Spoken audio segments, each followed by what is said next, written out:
अस्सलाम वालेकुम गाइस। तो आज हम लोग जो टॉपिक कवर करने वाले हैं वो है इसराइल और हमास वॉर। तो इस टॉपिक को कवर करने से पहले हम लोगों को इस रीजन की हिस्ट्री जानना बहुत ज़रूरी है। तो आज हम लोग पूरी एंशियंट हिस्ट्री इसकी पढ़ेंगे और अभी जो थोड़ी मॉडर्न टाइप की हिस्ट्री थी इस्टेब्लिशमेंट ऑफ इसराइल के बाद, तब की हिस्ट्री भी हम लोग आज डिस्कस करेंगे। और जो आगे मेन अभी वॉर चल रही है उसको हम लोग नेक्स्ट पार्ट 2 में डिस्कस करेंगे। तो आज हम लोगों ने हिस्ट्री डिस्कस करनी है। तो हम लोग इस एरिया के साथ सारी हिस्ट्री डिस्कस करते हैं। जो सारा एरिया था इसको पहले कनान का नाम दिया गया था। और यहाँ पे बहुत पहले एक जूश आहिस्ता आहिस्ता ट्राइब्स आया, उन्होंने किंगडम ऑफ इसराइल बनाया। और इस तरह ये जो शुरू में रीजन्स था ये मतलब जूश रीजन बन गया था, मतलब जूश कंट्रोल के अंदर आ गया था, क्योंकि इस सारे एरिया को पहले पहले कनान कहते थे। और यहाँ पे आहिस्ता आहिस्ता जूश ट्राइब्स आए थे, तो उसके बाद ये किंगडम ऑफ इसराइल बन गया था। और उसके बाद रोमन वो आगे हम लोग उसके बाद रोमन इन्वेजन हुई थी। तो रोमन इन्वेजन के बाद सारे जूस पूरे वर्ल्ड वाइड इधर उधर हो गए थे, मतलब स्प्रेड हो गए थे। तो उसको जूइश डिस्पोरा कहते हैं। तो गाइस ये वही जूइश डिस्पोरा के बारे में है कि जो और रोमन की जो कॉन्क्विस्ट था उसके बाद सारे जो जूस थे वो all over the world spread हो गए थे। और वर्ल्ड वॉर 2 के अंदर जो यूरोपियन कंट्रीज में ज़्यादातर जूस गए थे, उनके उन जिस इवेंट को हम लोग होलोकॉस्ट कहते हैं, हिटलर ने काफ़ी ज़्यादा जूस को यूरोपियन कंट्रीज़ के अंदर मारा था। और वो हिटलर का पॉइंट ऑफ व्यू ये था जूस के बारे में कि वो मतलब बिल्कुल अच्छी एक वो मतलब टाइप ऑफ कॉम नहीं है। लेकिन इस चीज़ को हम लोग बाद में दोबारा डिस्कस करेंगे पूरा डिटेल में, होलोकॉस्ट के ऊपर एक वीडियो में डाल दूंगा। तो ये भी इतनी इंपॉर्टेंट नहीं है। इसको मैंने आपको एंशियंट हिस्ट्री का मतलब ऊपर ऊपर से मैंने बेसिक्स बताने थे, वो हम लोगों ने बता दिया कि हम लोग अब इस्लामिक रूल की तरफ चलते हैं, प्रोसीड करते हैं। तो ये जो सारा रीजन था ये हज़रत उमर ने 7th सेंचुरी में मतलब जो वहाँ पे रोमन्स थे उनको डिफीट करके ले तो लिया था 7th सेंचुरी के अंदर। लेकिन फिर कुछ ही साल बाद ये मतलब दोबारा मुस्लिम्स के हैंड से मतलब चला गया, मतलब मुस्लिम्स के कंट्रोल में ये सारा रीजन नहीं था। तो उसके बाद फिर आगे जाके जो थे हमारे सुल्तान सलाहुद्दीन अयूबी, तो इन्होंने टेम्पलर से लड़ाई की थी इस रीजन के लिए। उस वक्त टेम्पलर्स आ गए थे मुस्लिम्स के बाद इस रीजन में। तो टेम्पलर से जो जिनको हम लोग नाइट टेम्पलर्स भी कहते हैं उनसे लड़ाई की थी, और ये वाला रीजन दोबारा सुल्तान सलाहुद्दीन अयूबी ने उनसे वापस लिया था। तो इस्लामिक रूल के बारे में ये है। उसके बाद फिर आगे जाके ये सारा जो रीजन था ऑटोमन एम्पायर के अंडर चला गया था। वो अभी हम लोग आगे अपने नेक्स्ट स्लाइड में पढ़ते हैं। तो ईयर 1187 में तो कॉन्क्वेस्ट सुल्तान सलाहुद्दीन अयूबी ने अपना कर लिया था, जिसके बाद मुस्लिम्स के कंट्रोल में आ गया था सारा रीजन। तो फिर आगे जो था ऑटोमन एम्पायर का तो आप लोगों को पता ही होगा, मुझे बताने की ज़रूरत भी नहीं है। लेकिन चलिए इनकी भी हम लोग एक हिस्ट्री अलग वीडियो में डिस्कस कर लेंगे। तो ईयर 1507 से लेकर 1907 तक मतलब 400 ईयर्स ऑटोमन एम्पायर का ही रूल थे सारे एरिया के अंदर। और ऑटोमन के साथ मतलब जो ज्यूज थे इनके भी काफ़ी ज़्यादा मतलब आपस में प्रॉब्लम्स चलते रहते थे, इश्यूज चलते रहते थे। तो लेकिन इस वजह से यहाँ पे एडमिनिस्ट्रेशन ऐसे ऑटोमन की इतनी स्ट्रॉन्ग नहीं थी।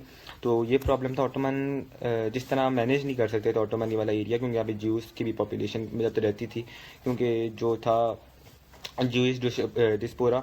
तो उस वो जो हुआ था उसमें तो काफ़ी ज़्यादा जूस चले गए थे, लेकिन जो फिर भी अपने होमलैंड में जो रहते हैं ना कोई जूस, तो इस वजह से वहाँ की जो मेजर पॉपुलेशन थी, तो उस वजह से मतलब ऑटोमन के लिए एरिया को हैंडल करना मुश्किल हो रहा था। फिर ये वर्ल्ड वॉर 1 के बाद जब ऑटोमन एम्पायर एबॉलिश हो गया, ख़त्म हो गया, तो उसके बाद ऐसा हुआ था ये सारा एरिया ब्रिटिश के अंदर आ गया था। और 1917 से लेकर 1948 तक, जब तक इसराइल एक इंडिपेंडेंट कंट्री बनी थी, उसको एक अलग कंट्री माना गया था 1948 के अंदर। ये पता नहीं शायद अराउंड 30 ईयर्स थे, 30 ईयर इस पर ब्रिटिश ने मतलब अपना रूल किया था इस एरिया के अंदर। और वर्ल्ड वॉर 1 के अंदर क्योंकि जूस ने काफ़ी ज़्यादा सपोर्ट दिया था ब्रिटिश को ऑटोमन्स के अगेंस्ट, तो उनको एज अ रिवॉर्ड उन्होंने ये सारा लैंड दिया था। और फिर आगे जाके फिर यूनाइटेड नेशन ने इसके ऊपर एक कहा था कि 55-45 मतलब 2 कंट्रीज़ का एक वो बनाया था कि एक मुस्लिम जो लैंड होगा उनको 45% मिलेगा और ज्यूज़ को 55% मिलेगा। तो हम लोगों ने जैसे अभी हिस्ट्री पढ़ी थी कि यहाँ पे ज्यूज़ भी सबसे मतलब ज्यूज़ की भी काफ़ी ज़्यादा हिस्ट्री थी, उनके लिए भी एक हिस्टोरिकल प्लेस थी, उनके भी यहाँ पे प्रॉफिट आए थे। और ऐसे ही मुस्लिम्स के लिए भी था, हमारे भी यहाँ पे मस्जिद अल-अक्सा है, डोम ऑफ रॉक है। तो इस वजह से ये दोनों रिलीजन्स के लिए काफ़ी हिस्टोरिकल प्लेस है। और दोनों रिलीजन्स के अंदर मतलब दोनों रिलीजन्स के लोग इस प्लेस को क्लेम करना चाहते हैं। तो इस वजह से आपको इसराइल और पैलेस्टाइन के अंदर काफ़ी ज़्यादा इश्यूज अभी भी आप देख सकते हैं, जो वॉर हो रही है इस तरह के काफ़ी ज़्यादा इश्यूज इनके अंदर पहले से ही थे गाइस। तो ये जो 30 ईयर्स थे इसमें तो लीग ऑफ नेशंस के मैंडेट के अंडर इनडायरेक्टली ब्रिटिश ने ये रीजन पे कंट्रोल किया। और फिर आगे जाके फिर 1948 में इसराइल एक इंडिपेंडेंट कंट्री बन गया था। लेकिन इससे पहले हम लोग एक बेल्फोर डिक्लेरेशन पढ़ लेते हैं। तो ये जो डिक्लेरेशन थी इसमें मतलब उन्होंने जो जूस ने उनके लिए एक नेशनल होम किया, मतलब उस चीज़ को सपोर्ट किया था, उस आइडिया को सपोर्ट किया था कि जूस के लिए एक अलग कंट्री होनी चाहिए, एक इंडिपेंडेंट कंट्री होनी चाहिए। लेकिन इससे जो मुस्लिम पॉपुलेशन थी वो ऐसे जितनी हैप्पी नहीं थी। ये 1917 के अंदर सारा बेलफोर डिक्लेरेशन हुई थी, और ये भी ब्रिटिश के, जो आपको मैंने बताया था ब्रिटिश मैंडेट, उसके अंदर ही हुई थी। तो इससे जो अरब कंट्रीज़ थी और अरब की पॉपुलेशन थी, जो मतलब पैलेस्टाइन की भी पॉपुलेशन थी, जो पैलेस्टाइन के पीपल थे, तो वो ऐसे जितने खुश नहीं थे, क्योंकि उनसे उनके इनडायरेक्टली मतलब सबको पता था कि इसराइल जो होगा उनको यहीं लैंड दिया जाएगा उनके लिए, क्योंकि ये काफ़ी ज़्यादा हिस्टोरिकल प्लेस है। तो इस वजह से पैलेस्टाइनियन जो पॉपुलेशन थी और अरब पॉपुलेशन थी वो काफ़ी ज़्यादा उन मतलब गुस्से में आ गई थी। तो आगे हम लोग इसके बारे में डिस्कस करते हैं गाइस। तो उस वक्त तो ऐसा कोई अपराइजिंग नहीं हुई, लेकिन आगे इसराइल के बनने के बाद अपराइजिंग हुई थी, उसको हम लोग अभी डिस्कस करते हैं। लेकिन जो होलोकॉस्ट था, जब हिटलर ने वर्ल्ड वॉर 2 के अंदर उनको मारा था, तो उसके बाद काफ़ी ज़्यादा और सपोर्ट बढ़ गया जूस स्टेट के लिए, क्योंकि जूस के पास अपना कोई ऐसा नेशनल कंट्री नहीं थी। तो इस वजह से 1947 में यूनाइटेड नेशन ने प्रपोज किया कि हाँ, इसराइल को भी एक न्यू स्टेट मिलेगी। वर्ल्ड वॉर 2 से पहले पहले लीग ऑफ नेशंस होती थी, और इसी के मैंडेट के अंडर ब्रिटिश उस पर कंट्रोल करते थे सारी रीजन पे। लेकिन 1947 में फिर जब वर्ल्ड वॉर 2 के बाद जब यूनाइटेड नेशन बना, तो 1947 ने यूनाइटेड नेशन ने प्रपोज किया कि यहाँ पे 2 स्टेट्स होंगी, एक पैलेस्टाइन होगा जो मुस्लिम्स का होगा, और एक इसराइल होगा जो जूस स्टेट होगी। तो ये 1947 में वाला आइडिया प्रपोज हुआ था। और 1948 में जब इसराइल एक इंडिपेंडेंट कंट्री बन गई थी, तो उसके बाद अरब कंट्रीज़ ने मिलके, जो इसके नेबरिंग अरब कंट्रीज़ थी, उन्होंने मिलके अटैक कर लिया था इसराइल के ऊपर। लेकिन वो जो वॉर थी वो इसराइल जीत गया था, और 70 पहले जो था 55-45 था, सही है। मतलब इसराइल के पास टोटल 55% लैंड था, वो जो सारा एरिया था, जो रीजन था जहाँ पे मतलब जो अभी आप देखते हैं जो गजा स्ट्रिप है और वेस्ट बैंक है और इसराइल है, सारा जो रीजन है, इसका 55% पहले इसराइल के पास था और 45 पैलेस्टाइन के पास था। लेकिन इस वॉर के बाद 77% इसराइल के पास चला गया, तो उन्होंने और एरिया ऑक्यूपाई कर लिया। तो उसके बाद उनकी कुछ कंट्रीज़ के साथ सीज फायर भी हो गई थी, और इसके बाद काफ़ी ज़्यादा कंट्रीज़ ने इसराइल को एक इंडिपेंडेंट कंट्री मतलब मान भी लिया।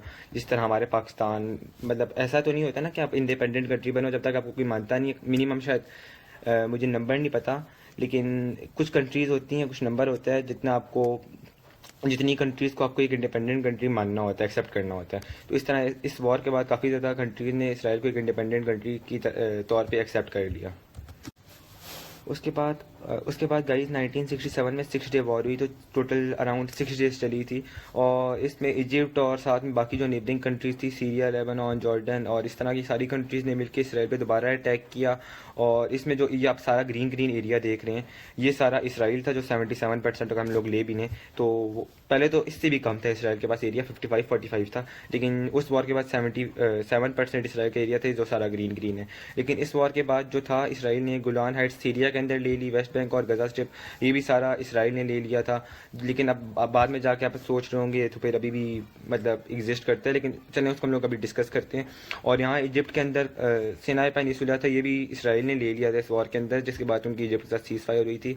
और उसी के बाद इजिप्ट ने इनको एक इंडिपेंडेंट कंट्री की तौर पर एक्सेप्ट किया था।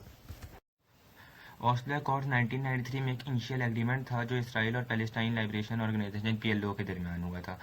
तो ये जो था, ये ओस्लो सिटी में नेगोशिएट किया गया था, लेकिन वाशिंगटन DC के अंदर ही साइन हुआ था, जो अमेरिका का कैपिटल है।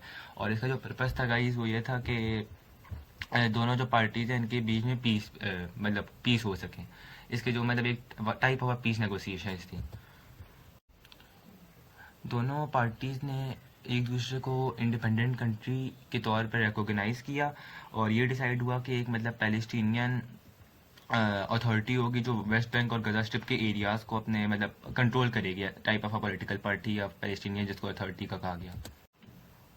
और कुछ मेजर इशू जिस तरह जेरूसलम और रेफ्यूजीज़ और बॉर्डर्स के जो इनके डिस्प्यूट्स थे, और इनके बारे में ये फाइनलाइज हुआ कि ये जो सारे इशूज़ हैं ये फ्यूचर में डिस्कस किए जाएंगे। मगर गाइज ये एग्रीमेंट पूरे इम्प्लीमेंट नहीं हो सका पॉलिटिकल और वायलेंट कॉन्फ्लिक्ट्स की वजह से। जिस तरह फॉर एग्जांपल इसराइल और पैलेस्टाइन की जो वो थे मतलब उस वक्त रिलेशंस थे, वो ऐसे इतने अच्छे नहीं थे। जिस तरह मैंने को बताया कि जितने भी कंट्रीज़ का सपोर्ट था वो होलोकॉस्ट के बाद इसराइल की तरफ ज़्यादा हो गया था। इवन दो जो 2 वॉर हुई थी वही मुस्लिम्स ने स्टार्ट की थी, जो सारी 6 डे वॉर थी और 1948 की वॉर थी। तो इस वजह से जो सपोर्ट था वो इसराइल की तरफ ज़्यादा था। तो गाइस कैम्प डेविड समिट जुलाई 2000 में हुआ, जब यूनाइटेड स्टेट्स के प्रेसिडेंट बिल क्लिंटन ने इसराइल के प्राइम मिनिस्टर एहूद बाराक और पैलेस्टीनियन लीडर यासिर अराफात को इनवाइट किया पीस टॉक्स के लिए। ये टॉक्स कैंप डेविड मैरीलैंड में हुई और इसका जो एम था वो था इसराइल पैलेस्टाइन कॉन्फ्लिक्ट का फाइनल इशू, मतलब जो फाइनल रेजोल्यूशन निकालना वो था। तो गाइस डिस्कशंस में मेजर इश्यूज इन्वॉल्व हुए, जैसे जेरूसलम का स्टेटस था, बॉर्डर्स, रेफ्यूजीज का राइट ऑफ रिटर्न और सिक्योरिटी अरेंजमेंट्स। तो जो टॉक्स थी वो फेलियर की तरफ गई और कुछ मंथ्स बाद सेकंड इंतिफादा शुरू हो गया, जो सिचुएशन को जिसने ज़्यादा वर्सन कर दिया, ज़्यादा खराब कर दिया। सेकंड इंतिफादा, जिसको आज अक्सर इंतिफादा भी कहते हैं, सितंबर 2000 में स्टार्ट हुआ, जब एरियल शेरन जो इसराइल का उस वक्त प्राइम मिनिस्टर था, उसने अलेक्सा कंपाउंड विजिट किया गाइस। और इस विजिट के बाद गजा स्ट्रिप और वेस्ट बैंक के अंदर काफ़ी ज़्यादा लोग मतलब सड़कों पे निकल आए और उनके जो इसराइली फोर्सेस थी उनके साथ काफ़ी ज़्यादा क्लैशेस भी हुए। कुछ major issues, land dispute, Jerusalem का स्टेटस और पैलेस्टीनियन इंडिपेंडेंस थे। इस इंतिफादा के दौरान थाउजेंड्स ऑफ लाइव्स लॉस्ट हुई, मतलब कैजुअलिटीज़ काफ़ी ज़्यादा हुई थी गाइस इस इंतिफादा के अंदर दोनों साइड की तरफ से। और ये वायलेंस 2005 तक चली और इसराइल ने अपनी गजा स्ट्रिप से विड्रॉल पॉलिसी इम्प्लीमेंट की, मगर सिचुएशन अब तक अनरिजॉल्व है। मतलब जिस तरह अभी गजा स्ट्रिप की जो सिचुएशन है अभी तक आप देख सकते हैं, अभी भी जो इनकी वॉर हुई है इसराइल के साथ, और वेस्ट बैंक के अंदर भी इवन अगर आप देखें तो वेस्ट बैंक जो था पूरा पैलेस्टाइन का था, लेकिन उस पर भी इसराइल की काफ़ी ज़्यादा सेटलमेंट्स हो गई हैं जो इलीगल हैं।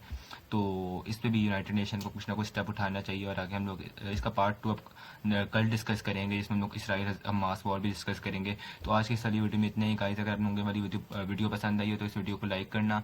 और चलें गाइस, आज की इस वीडियो के लिए इतना ही, और मिलते हैं हम लोग नेक्स्ट वीडियो में। तब तक के लिए अल्लाह हाफिज़।